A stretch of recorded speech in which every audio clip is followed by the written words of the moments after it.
Welcome to iDream media. So Gudivada Gudlavalleru engineering కాలేజీలో CC కెమెరాల ఘటన కలకలం సృష్టిస్తోంది.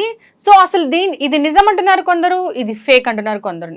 అసలు నిజాలేంటి వివరాలు తెలుసుకుందాం. మనతో పాటు ఉన్నారు ప్రముఖ family counsellor and senior journalist Priya Chaudhary గారు.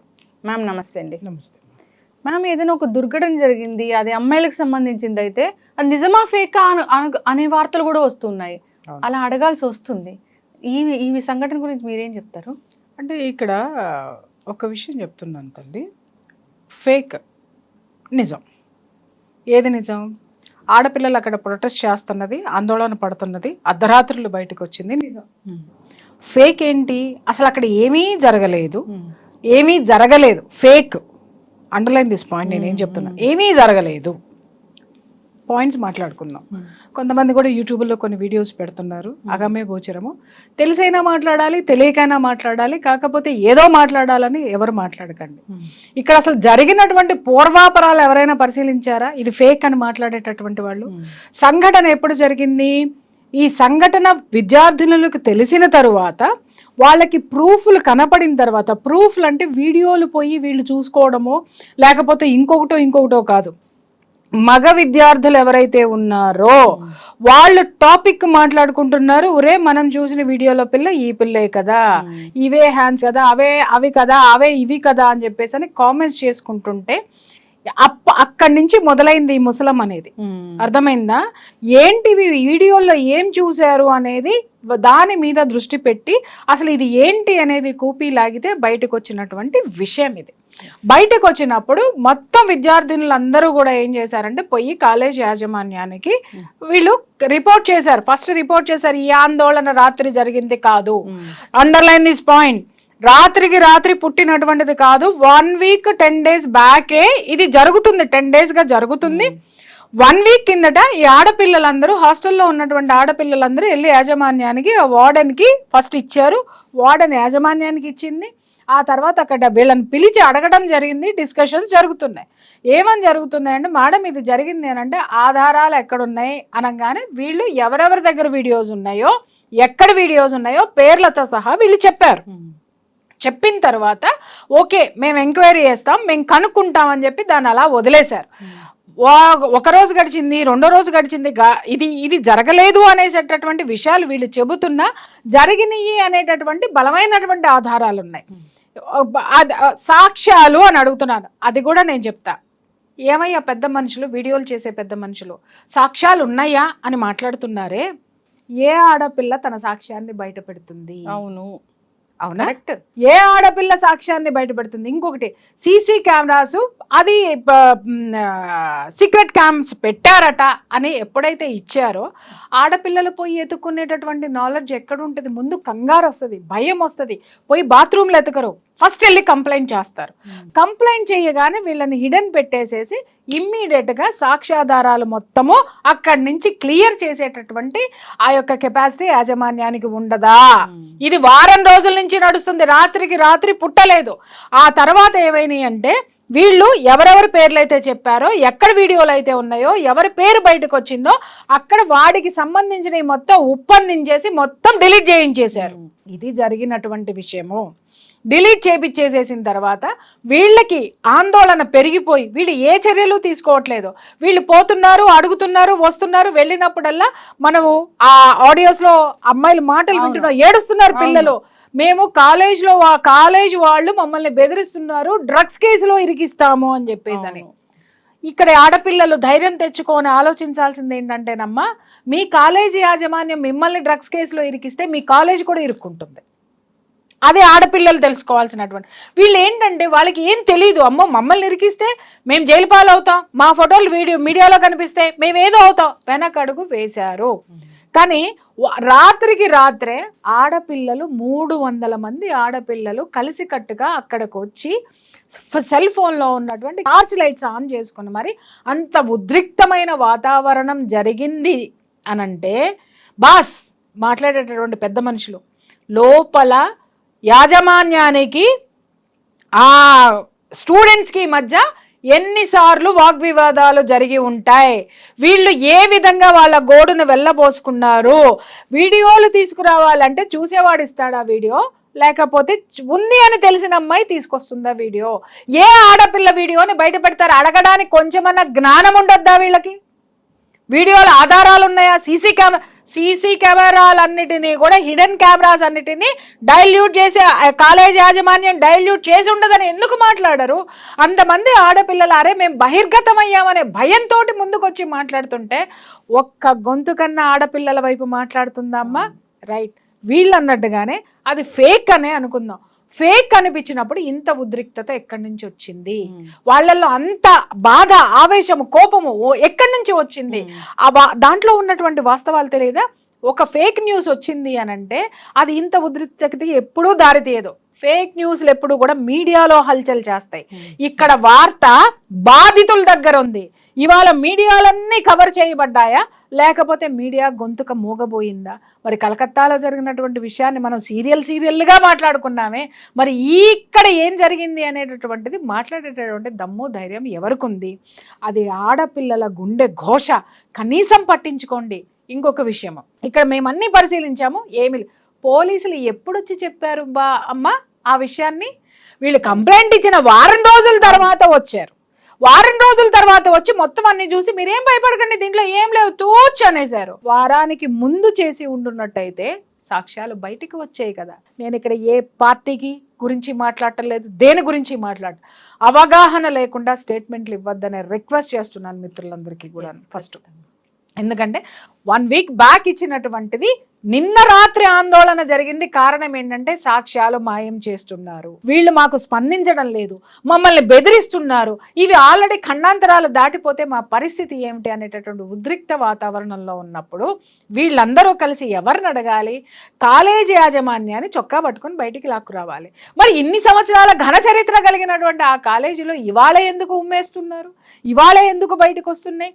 వారం రోజుల కిందట వచ్చినప్పుడు స్వచ్ఛందంగా కాలేజీ యాజమాన్యం పోలీసులను పిలిచి ఎంక్వైరీ ఎందుకు చేయించలేదు? బయటికి చెప్పాల్సిన అవసరం లేదు.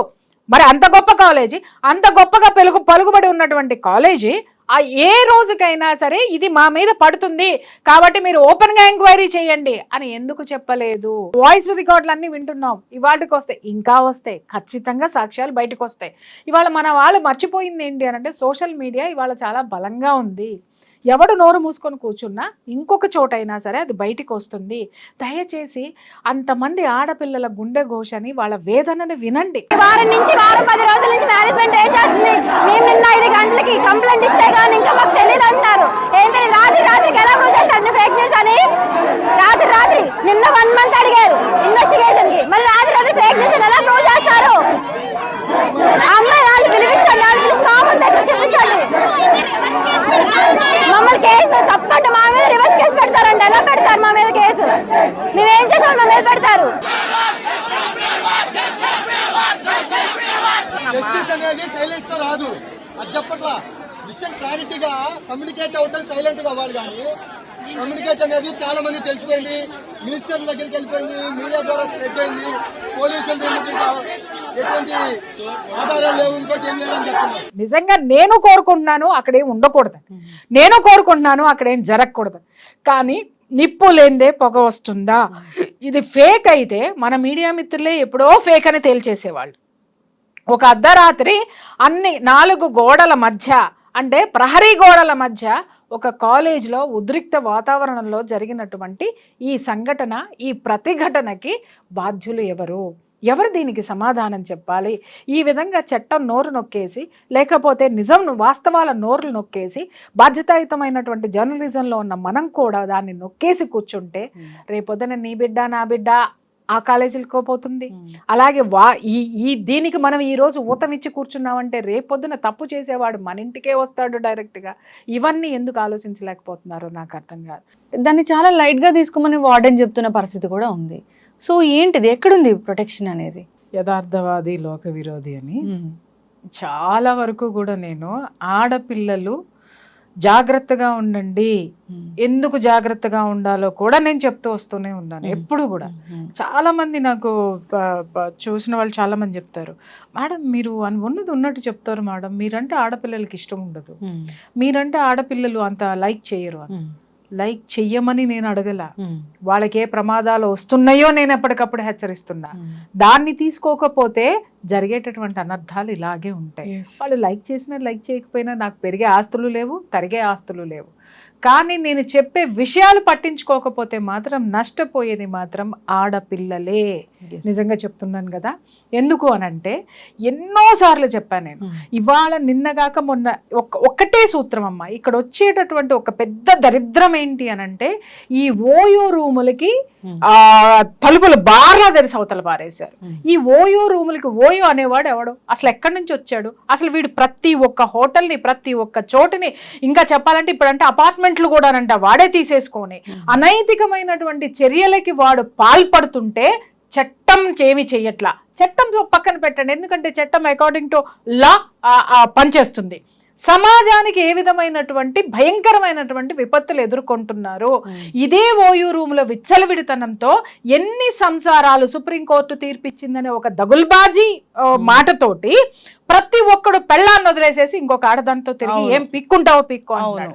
ప్రతి ఒక్కటి మొగుడిని వదిలేసి నాకు ఆల్రెడీ నాకు హక్కు ఉంది, ఇంకొకరితో తిరిగేటటువంటి హక్కు ఉంది, ఏం పిక్కుంటావో పిక్కోండి పోండి అని సంసారాన్ని పిల్లల్ని వదిలేసి ఒక శారీరక సుఖాలకి కక్కుర్తపడి సంసారాలని కుటుంబ వ్యవస్థని నాశనం చేస్తున్నటువంటి పరిస్థితులు ఇవాళ ఉన్నాయి.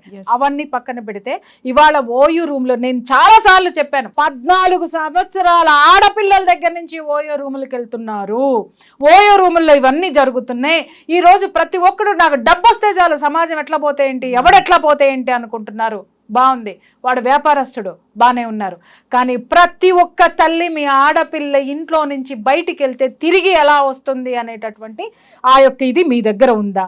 ఇంకొక మాట, అసలు నేను ఇవాళ జరిగినటువంటి పరిస్థితి చూస్తే లక్ష్మి, ప్రతి ఒక్క ఆడపిల్ల సెల్ ఫోన్ లో GPS పెట్టాల్సినటువంటి అవసరం ఉంది. 100%. ఆ పిల్లలు ఎక్కడికి వెళ్తున్నారు, ఎక్కడుంటున్నారు, ఏం చేస్తున్నారు. ఈ కాలేజీ దగ్గరకు వస్తే అమ్మాయి చాలా పెద్ద పొలిటీషియన్ కూతురు, ఆ పొలిటీషియన్ బెదిరించాడు, కాలేజ్ బయటికి రావద్దు, మా అమ్మాయి పేరు బయటికి రావద్దు, వచ్చిందంటే డ్రగ్స్ కేసులో ఇరికిచ్చేసి ఇంట్రాగేషన్ చేసి మిమ్మల్ని సావగొట్టేస్తాను అని చెప్పేసి అని.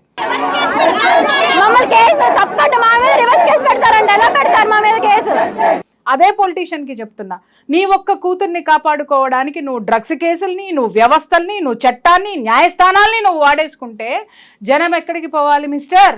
నీ యొక్క ఆడపిల్ల ప్రాణము మానము నీకంత ముఖ్యమైనప్పుడు మరి 300 మంది ఆడపిల్లల మాన ప్రాణాలని కాపాడవలసినటువంటి ప్రజాప్రతినిధివి నోరు మోయించి కూర్చోపెడితే సమాజంలో ఉన్న ఏ ఒక్క ఆడపిల్లకి భద్రత ఉండకుండా ఎంతమంది దరిద్రుల్ని తయారు చేస్తున్నారో మీరు ఒక్కసారి ఆలోచించండి. ఈ పొలిటీషియన్ అనే మాట వాస్తవం అయితే ఆ పొలిటీషియన్ కే డైరెక్ట్ గా చెప్తున్నాను నేను. ఇంకొక విషయం అమ్మా, ఇది వినిపిస్తాను. పొలిటీషియన్ అని మీరు అన్నారు కాబట్టి ఆ హాస్టల్ వార్డెన్ వాయిస్ ఒకటి బయటకు వచ్చింది. దాంట్లో ఏం మాట్లాడుతుంది హాస్టల్ మేడం, అసలు మీరు ఆడవారేనా ఏమ్మా, ఒక అమ్మాయినా, ఒక బాధ్యతాయుతమైన వార్డెన్ అంటే అర్థం ఏంటండి? మిమ్మల్ని కాపలాగా పెట్టారు, వాళ్ళ యొక్క బాధ్యతలు చూసుకోమని చెప్పారు, వాళ్ళ యొక్క రక్షణ యొక్క బాధ్యత మీ మీద ఉంది. వాళ్ళని చదివించడం, వాళ్ళ ఏమున్నా వాళ్ళని కాపాడటం, వాళ్ళని చూడడం అనేది ఓకే. అవన్నీ పక్కన పెట్టేసి ఆడపిల్లలు వచ్చి మీ దగ్గరకు వస్తే మీరు మాట్లాడిన మాటలు ఏంటి అందరికీ వినిపిస్తాను నేను ఒక్కసారి. సైలెంట్గా అసలు ఏంటనేది తెలుసుకుని దాన్ని రెక్టిఫై చేసుకోవాలా, అల్లరి చేసుకోవాలా? ఫస్ట్ విషయం చెప్పండి నాకు. ఎందుకు అల్లరిగా చేస్తున్నారు? ఇప్పుడు 2, 3, 4 సైలెంట్గా వచ్చి చెప్పడం దానికి ఏదో సొల్యూషన్, అదేంటో రైట్ ఆర్ రాంగ్ అనేది చేసుకోవడంలో తప్పలేదు. కానీ ఎందుకు అల్లరి చేస్తున్నారు? అలా అలా అలా అలా ఇంకా అసలు మన మీద మనం పొరత జరుపుకున్నట్టేగా. అసలు ఆవిడ ఏం మాట్లాడింది విన్నారా? ఏమంది దాంట్లో? మనం ఎందుకు 2, 3 వచ్చి చెబితే సరిపోతుంది కదా, గొడవ చేసుకోవడం ఎందుకన్నావు మేడం? గొడవ చేసుకోవడం ఎందుకంటే ఇది కుటుంబంలో భార్యాభర్తలు తగువ కాదండి బయట పెట్టుకున్నది, లేదా అన్నా చెల్లెలు కొట్లాడుకున్నది కాదు మేడం. 300 మంది ఆడపిల్లల మాన ప్రాణాలకి పరువుకి 300 కుటుంబాలు, 300 మంది తల్లిదండ్రుల యొక్క మానసిక క్షోభకి సంబంధించిన అతి జుగుప్సాకరమైన హేయమైనటువంటి చర్య ఇది. దానిని ఎంత లైట్గా తీసేసుకున్నావు మేడం మీరు.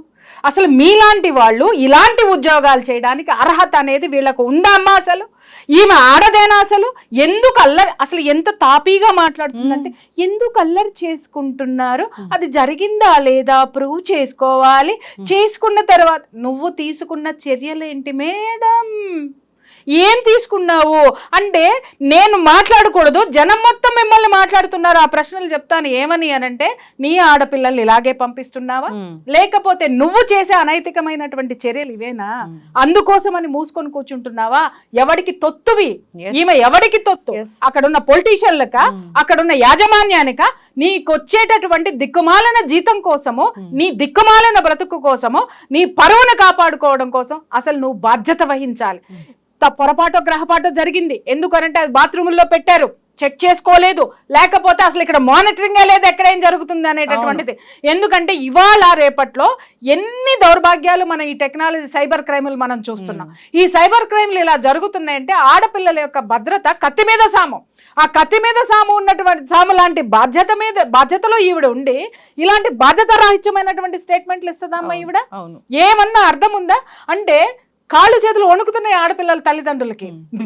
మీలాంటి వాళ్ళు ఎంత తాపీగా మాట్లాడేసి తీసి పక్కన పడేస్తే, ఉరి శిక్షలు అత్యాచారాలు చేసిన వాళ్ళకి కాదమ్మా, బాధ్యత లేని మీలాంటి బాధ్యత రాహిత్యమైన వాళ్ళకి వెయ్యాలి. ఎందుకనంటే అది నీ ఉద్యోగం కాదు, బాధ్యత. 300 మంది ఆడపిల్లల తల్లిదండ్రులు మిమ్మల్ని నమ్మి, ఒక వార్డెన్ ఉంటుంది, ఏమొచ్చినా చూసుకుంటుంది, ఒక తల్లిలాగా ఉంటుంది, ఒక తండ్రిలాగా కాపలాగా వస్తుందని మీ దగ్గర వదిలేసిపోతే ఏం మాట్లాడుతున్నారంటే పిల్లల్లో నైరాశ్యం నింపేస్తావు. ఏం చదువులు చెప్తున్నావమ్మా నువ్వు? అసలు ఏం చదువుకుంటావు? నీ క్వాలిఫికేషన్ ఏంటి నాకు ఒకటి చెప్పు. సంస్కారం అనేది అసలు వీళ్ళకుందా? ఇకపోతే యాజమాన్యం, గత ఎన్నాళ్ళ మట్టి ఇది జరుగుతుందో తెలియదు, దాదాపు 300 వీడియోలు బయటికి వెళ్ళిపోయాయి మేడం. ఆ కాలేజీ యాజమాన్యాన్ని కూడా అడుగుతున్నా, 300 వీడియోలు తాపీగా నువ్వు మాట్లాడినటువంటి విషయాన్ని వారం రోజుల నుంచి మీ దృష్టికి తీసుకొస్తే కనీసం ఎంక్వైరీ కమిటీ లేదు, కనీసం ఆ ఇష్యూస్ మీద ఎంక్వైరీ లేదు. ఎవరి కాళ్ళు చుప్చాపుగా కూర్చునేసరికి ఆడపిల్లలకి భయం వేసిపోయి వాళ్ళు అర్ధరాత్రి సెల్ ఫోన్లో టార్చ్లు పెట్టుకొని బయటకు వచ్చి యాజిటేషన్ చేస్తే ఇవాళ బయటకు వచ్చింది ఆ విషయం. లేకపోయి ఉన్నట్టయితే ఈ నిద్రాదేవి, నిద్రమొకంది ఏం మాట్లాడుతుందో ఆ నిద్రాదేవి వాయిస్ గనక ఆడపిల్లలు అంటే ఇంకా ఎన్ని దరిద్రాలు అక్కడ జరిగేటటువంటివో. మీ కాలేజీలో మా ఆడపిల్లల్ని పెట్టింది మీ యదవలు పోర్న్ వీడియోలు తీసి నన్ను ఇలాంటి నగ్న వీడియోలు తీసి అమ్ముకోవడానికి పంపించినామా అమ్మ? మేము మా పిల్లల్ని మీ కాలేజీలకి ఎందుకు పంపిస్తున్నాం? మేము మీకు లక్షలకు పోస్తున్నాం. దేనికి పోస్తున్నాం? మా పిల్లల జీవితము, బతుకు, బంగారు భవిష్యత్తు కావాలని. అంతేగాని బతుకుల్ని ఈ విధంగా బజార్ను పడేసేటటువంటి మీలాంటి బాధ్యత లేనటువంటి మనుషుల మధ్య కూర్చోపెడితే మేమెందుకు వదిలేస్తాం? ఖచ్చితంగా నేను చెప్తున్నా, వార్డెన్ ఎందుకంటే నేను ఆడవాళ్ళ మీద చాలా తక్కువగా వెళ్తానమ్మా, కానీ వెళ్ళానంటే మాత్రం అక్కడ బలమైనటువంటి కారణాలు ఉంటాయి.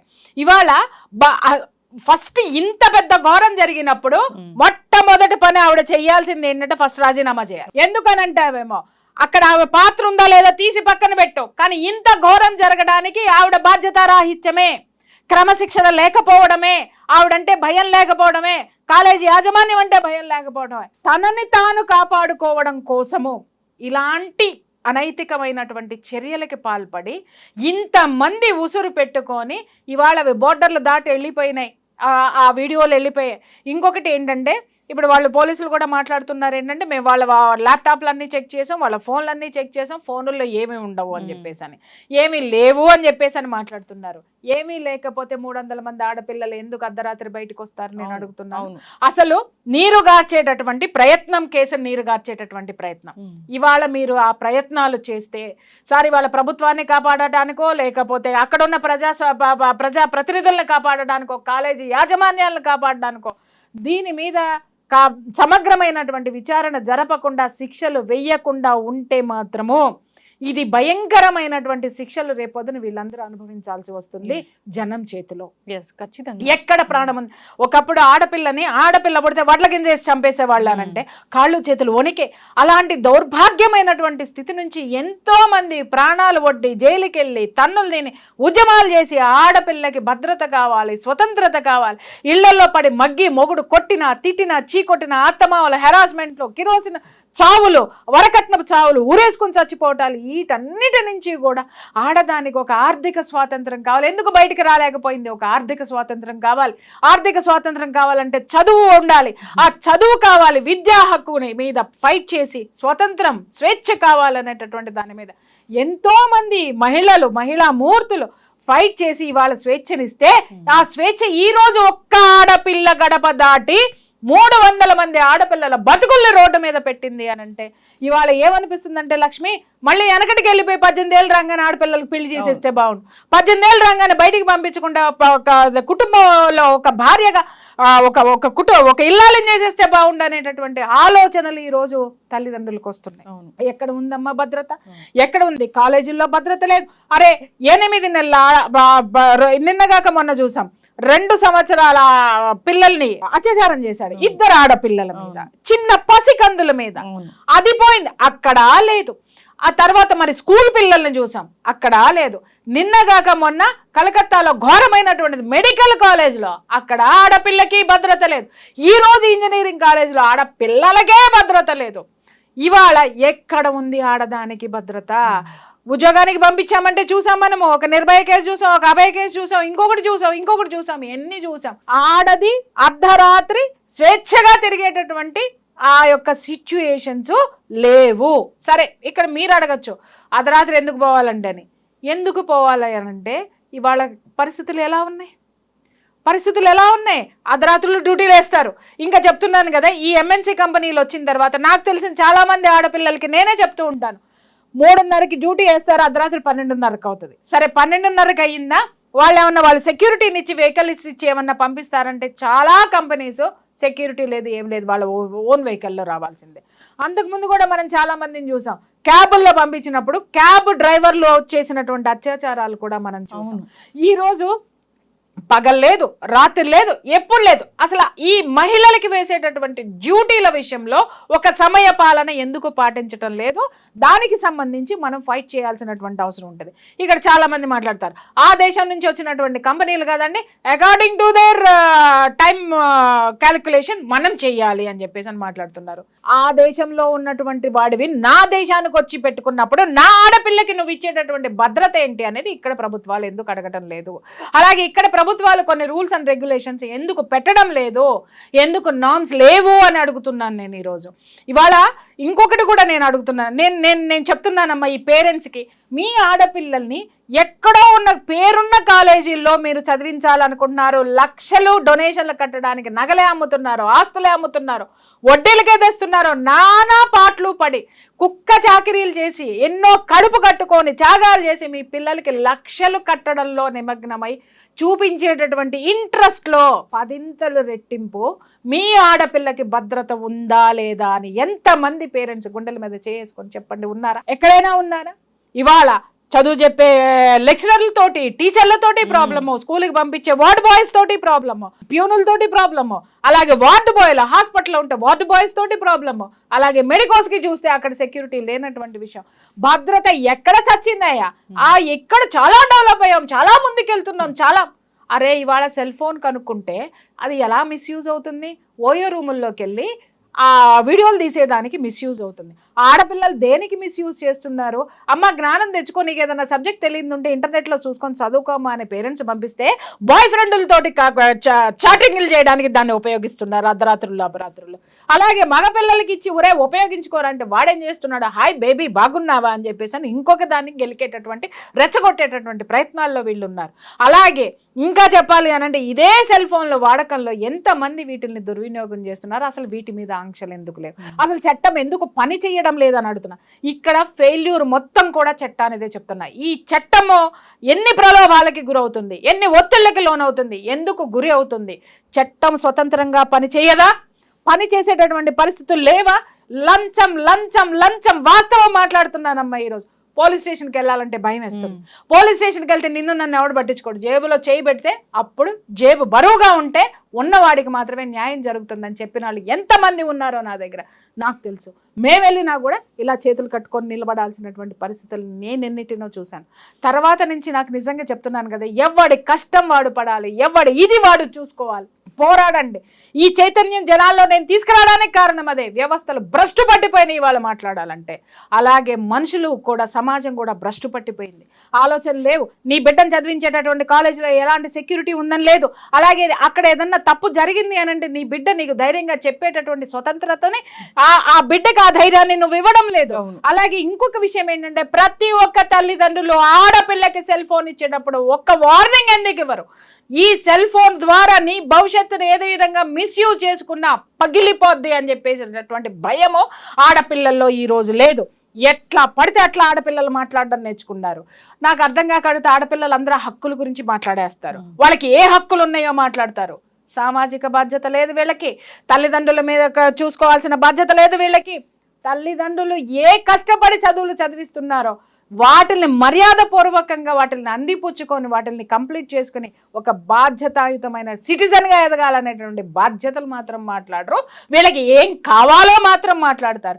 నీకు ఇచ్చేటండి ఒక కాలేజ్కి నువ్వు వెళ్ళడానికి నీకు సర్వీస్ చేసేటటువంటి ఒక బస్సులో ఎక్కావు, ఒక ట్రైన్లో ఎక్కావు, దాన్ని మెయింటైన్ చేసేటటువంటి ప్రభుత్వానికి కానీ ఆ సిస్టమ్కి కానీ నువ్వు ఇచ్చిన మర్యాద ఏంటి? అలాగే నువ్వు అనుభవిస్తున్నవి చాలా వరకు గవర్నమెంట్ ఇస్తుంది. గవర్నమెంట్ ఎవరి ద్వారా ఇస్తుంది? సమాజంలో నీలాంటి వాళ్ళు నాలాంటి వాళ్ళు కట్టే ట్యాక్సుల ద్వారా నువ్వు అన్ని బెనిఫిట్స్ పొందుతున్నావు. అమ్మా ఆడపిల్లలు, మీరు చదివేటటువంటి చదువుల్లో అన్ని మీరు లక్షలు ఖర్చు పెడితే వచ్చే కాదు. మాలాంటి వాళ్ళము ప్రతి మానవుడు కింద ఉన్నటువంటి కామన్ మ్యాన్ కూడా పప్పులు ఉప్పులు కట్టినటువంటి ట్యాక్సులతోటే మీరు బతుకుతున్నారు. ఫీజు రీఎంబర్స్మెంట్ ఎవరి జేబుల్లో నుంచి వస్తుందమ్మా? ఈ ఆడపిల్లల్ని మగపిల్లల్ని నేను అడుగుతున్నాను. మళ్ళంటే వాళ్ళ ట్యాక్సులు కట్టబట్టి కాదా? సామాన్యుడు ఉప్పు పప్పు మీద వేసుకునే పన్నులు కాదా? సెల్ ఫోన్ రీఛార్జ్ ఎంత పెరిగింది? అలాగే డేటా ఎంత పెరిగింది? ఛార్జెస్ ఎంత పెరిగినాయి? ఇవన్నీ ఎవరి ద్వారా వస్తున్నాయి? మిమ్మల్ని పోషించడానికి, మీకు చదువులు చెప్పడానికి మేమందరం కష్టపడుతుంటే సమాజం ఎవరికి కావాలి అని మాట్లాడుతున్నారు. కొట్టాలి ఒక్కొక్క పిల్లోని కూడా. సమాజం ఏంటి అని మాట్లాడితే సమాజాన్ని ఇలా మాట్లాడి కదా భ్రష్టు పట్టింది. దిక్కుమాల అరే ఊరే తురే అరేటటువంటి వీడియోలన్నిటిని యూట్యూబ్ల మీద ఎందుకు పడరు? యూట్యూబ్కి రిపోర్ట్ ఎందుకు ఇవ్వరు? ఇది సమాజాన్ని భ్రష్టు పట్టిస్తుందని. ఎవడికాడు వ్యూస్ వస్తున్నాయి, నాకు డబ్బులు వస్తున్నాయి. ఒక మర్డర్ జరిగిందంటే అనకూడదు కానీ పుంకాలు ఈడు పోయి అక్కడ మర్డర్ దగ్గరుండి చేసినట్టు చెప్తాడు. ఒక్కొక్కడు కూర్చొని ఈడు పోయి అక్కడ పోస్ట్ మార్టం చేసినట్టు చూసినట్టే చెప్తాడు. ఇంకొకటి ఈడు పోయి అక్కడ కూర్చొని ఆ కేసు వాడే వాదించినట్టు చెప్పేస్తా ఉంటాడు. ఎప్పుడు చెప్తారమ్మా? ఆ సంఘటన జరిగినప్పుడు ఇన్ఫర్మేషన్ మాత్రమే ఇస్తారు కానీ సీరియల్ మాత్రం వేసుకుంటూ పోతారా? ఈ రోజు ఎందుకు చేస్తున్నారు మీరు అంటే కాల్పనిక కథలు చెప్పి చెప్పి చెప్పి జనాల బుర్రల్లో ఏం చేస్తున్నారంటే ప్రపంచమంతా ఇంతేరా, జనమంతా ఇంతేరా, వాడు అట్లా ఉన్నాడు కాబట్టి నేను ఇలాగే ఉంటాను రా. వాడిని ఎవరేం చేస్తున్నాడు? భయం ఎవరు పెడుతున్నారు? మీడియా పెడుతుందా? ఎవరు పెట్టడం లేదు. ఒక శిక్ష పడితే ఒకడికి దాని మీద ఎందుకు డిస్కషన్లు పెట్టరమ్మా? పెట్టే దమ్ము ఎవరికి ఎందుకు లేదమ్మా? ఎంతసేపు ఎలా జరిగింది, ఏం జరిగింది, ఏ విధంగా పోయారు, ఇలాంటి దరిద్రమైనటువంటి చేయడానికి ముందుకు వస్తున్నటువంటి వీడియోస్ కంటే ఘోరమైనటువంటి ఈ ఇంటర్వ్యూస్ కూడా నేను చెప్తున్నాను కదా. ఇలాంటి వాటిలన్నిటినీ ప్రోత్సహించడం వల్ల కూడా ఆ ప్రమాదం ఇవాళ ఇంతమంది మగపిల్లలు ఎందుకు తెగించారు? బ్లాక్మెయిల్ చేశారు. బ్లాక్మెయిల్ చేసి మిగిలిన తీసుకురండి అంటే చట్టం మనల్ని ఏమి చేయదు. అరే భయ్ ఇది యూట్యూబ్ అనేటటువంటి వెబ్సైట్లు అవి ఎక్కడో ఉంటాయి, మనల్ని ఎవడు పట్టించుకున్నా డబ్బు వారేసి బయటకు వస్తామనేటటువంటి ఒక భయంకరమైనటువంటి సిచ్యువేషన్ వాళ్ళలో ఉండబట్టే కదా అది ఎంత వేళ్ళలోనికి పోయింది ఆ భావన మగపిల్లల్లో. అందుకే కదా ఇలాంటి వాటికి వాళ్ళ పోలీసులు వచ్చి ఏం జరగలేదని చెప్పారు. అంటే 300 మంది ప్రొటెస్ట్ చేసి ఆడపిల్లలు వీళ్ళు ఎంత బాధ్యతారాహిత్యంగా ఇస్తున్నారు ఆ స్టేట్మెంట్ ని. ఎలా తీసుకోవాలమ్మా వీటన్నిటిని? ఎవరు నడపాలా? ఎవడు నడపడు. నువ్వు ఎంచుకున్న వాడు ఎవడైతే ఉంటాడో వాడు నడపాలి. వాడిలో స్ట్రిక్ట్నెస్ రావాలి, వాడిలో బాధ్యత రావాలి. అరే ఈ ఆడపిల్ల ఎవరో కాదు, నా ఆడపిల్ల, నన్ను ఎన్నుకున్నటువంటి ఆడపిల్ల, ఆ ఆడపిల్లకి నేను న్యాయం చేయాలి, నా రాజ్యంలో ఇలాంటివి జరగకూడదు అని ఎప్పుడైతే పాలకుడు అనుకుంటాడో అప్పుడు రాజ్యం సుభిక్షంగా ఉంటుంది. అలాంటి పాలకుల్ని మనం ఎన్నుకున్న రోజున ఎన్నుకున్న పని చెయ్యనప్పుడు నిలదీసిన రోజున మాత్రమే మనకి జరుగుతాయి. నిలదీయడం మానేసాం. ఎందుకు మానేసాం? లక్షల ఫీజులు. అరే ఎల్కేజీ వాడిని స్కూల్కి పంపిస్తే సంవత్సరానికి 2.5 లక్షలు కట్టాలి. నా ఆదాయం వచ్చి సంవత్సరం మొత్తం 50,000 ఉండదు. 50,000 దాన్ని 2.5 లక్షలు అప్పులు తెచ్చి వడ్డీలు కట్టడానికి నా బతుకు బస్ స్టాండ్ అవుతుంది. ఇక్కడ మినిమం ఫెసిలిటీస్ గవర్నమెంట్కి సంబంధించి మనకి ఇవ్వాల్సిన మౌలిక సదుపాయాలంటే విద్యా వైద్యం 2 ఇవాళ సామాన్యుడికి అందేటటువంటి దీంట్లో ఉందో. జ్వరం వచ్చిపోతే 30,000 కట్టి బయటకు వస్తున్నాడు. ఉత్త జ్వరానికి వాళ్ళు ఇచ్చే యాంటీబయాటిక్ టాబ్లెట్స్ వేసుకొని బయటికి రావడానికి. సామాన్యుడు 30,000 కట్టి బయటకు వస్తే వాడికి రోజు కూలికి వెళ్ళేవాడు 600, 700, 1000 రూపాయలు వస్తాయి వాడికి నెలకు వచ్చేది ఒక రోజులో వాడు కట్టొస్తే నెల మొత్తం వాడు అప్పు చేసి బ్రతకాలి. ఈ అప్పులు తీర్చుకుంటానికే వాడు అలసిపోతున్నాడు. ఇంకెక్కడ ఉద్యమాలు చేస్తాడు, ఇంకెక్కడ పట్టించుకుంటాడు. పాలకులు చేసినటువంటి సిచ్యుయేషన్ ని ఏదైతే క్రియేట్ చేశారో ఈ రోజు, ఆ సిచ్యుయేషనే కదా ఈ రోజు జనాలందరినీ కూడా ఇలాంటి ప్రమాదాలకు దారితీస్తుంది. కాబట్టి నేను చెప్తున్నాను, ఇవాళ ప్రతి ఒక్క పేరెంట్ గల్లబుట్టుకుని ఆ కాలేజ్ యాజమాన్యాన్ని అడగాల్సిందే. ఏ కాలేజ్నైనా అడగాల్సిందే. ఇవాళ చూడండి, మొన్న చాలా తేలిగ్గా తీసి అవతల